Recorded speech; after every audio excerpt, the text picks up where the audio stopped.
Hi guys, I just couldn't resist sharing with you a current project that I've started to work on. At least a year ago I picked up these style of magazines from a car boot sale. This is a front cover. It is art past and present, and inside these old style of magazines, which cost at the time 6 shillings, are lots of pieces of artwork. So in each particular page you've got a picture, a piece of vellum style tracing paper which tells you the title, in this case of this beautiful picture that we're seeing here, Something Wrong, Something, Somewhere. And as you can see, they're looking at what looks to me either a book of accounts or they are actually reading, but probably accounting. And I've just got loads and loads of sleeves that are separate. The whole magazines had literally fallen apart, and there's some beautiful pieces of artwork. I thought, well, how can I scavenge this and turn this into something useful and make something out of it for myself? So what I've had to do is literally rebind the actual book itself, which has taken me a period of time to work out how I was actually going to do the binding in the centre.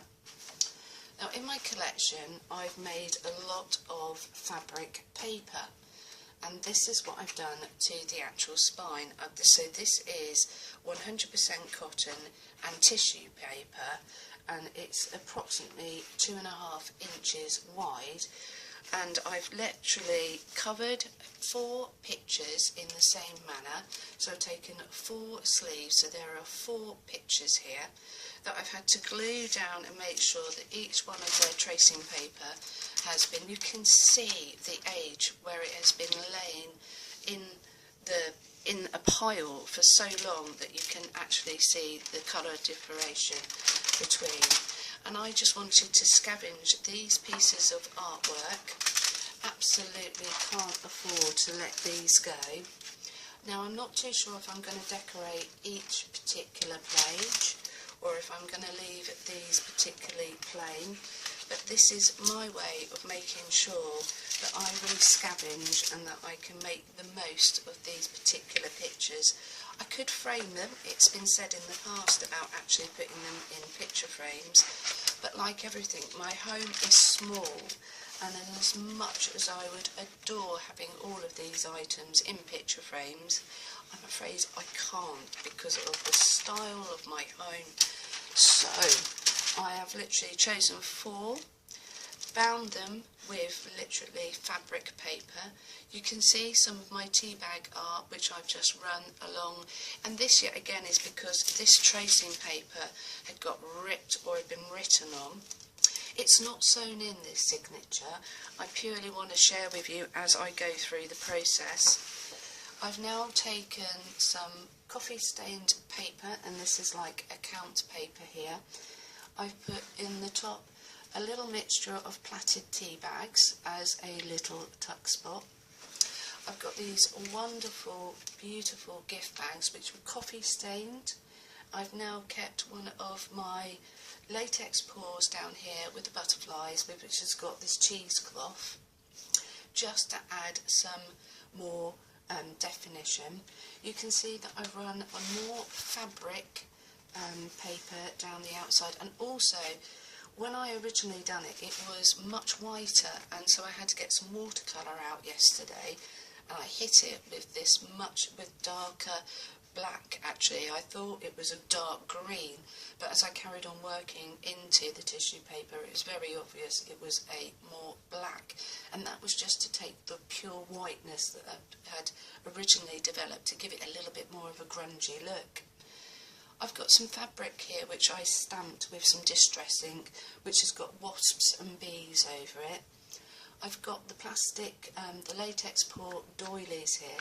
I also went over and put a little bit more black watercolour to go alongside, just to make the doilies stand out a little bit more.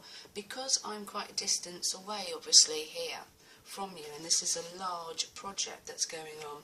It's not so easy to see everything that I've done.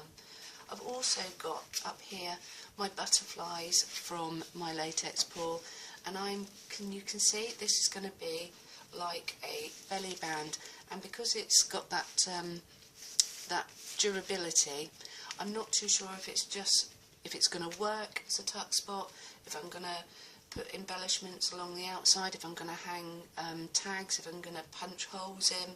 It's still work in progress. Now let's flip it back over to the original front. So we've got the original front here, and I've also lined it with some old lace. When I say old lace, the lace is really quite modern. It's come from an old vest top I had. So yesterday I was out in the garden picking this off of one of my tops, and when I hit it, the outer spine with the black watercolour, I also let it seep into the lace here.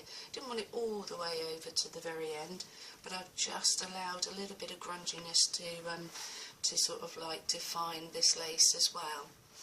So that's one of my ongoing projects for the moment. And underneath I've just literally got some of this fabric paper. Now this one I've also, so this is 100% cotton.